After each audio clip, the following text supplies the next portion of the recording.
This week, all eyes were on the UN as Argentinian President Javier Milei and others spoke. Javier Milei blasted the United Nations, saying it had moved from an organisation that pursued peace to an organisation that imposes an ideological agenda on its members.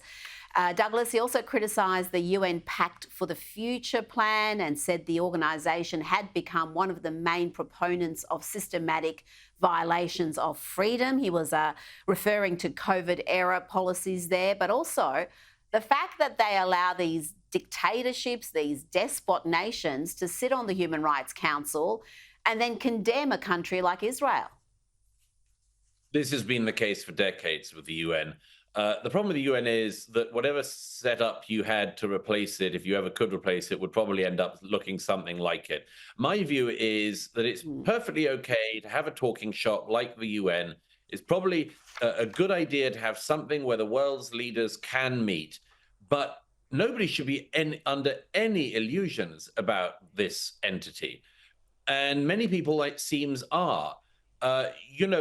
We have at the UN dictatorship after dictatorship holding the floor to lambast the world's democracies, including the only free liberal democracy in the Middle East, Israel.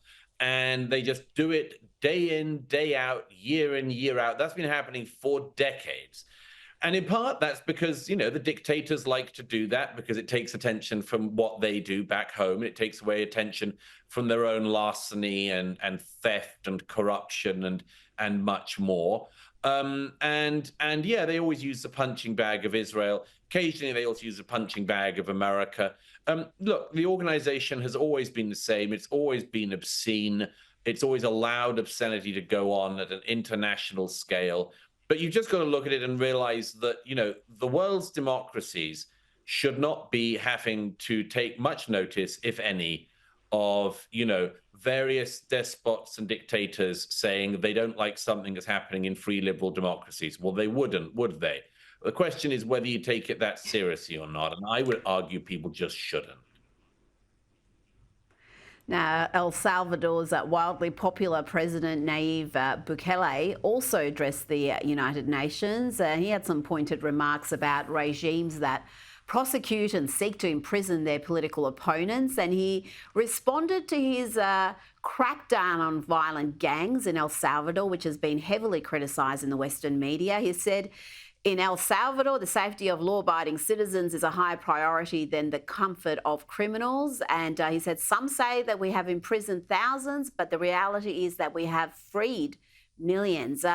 There's a new generation of leaders, Douglas, whether it's Milei in Argentina, Bukele in El Salvador, Giorgia Meloni in Italy, and they're showing a new type of leadership and resisting the UN and this entire notion of collectivism.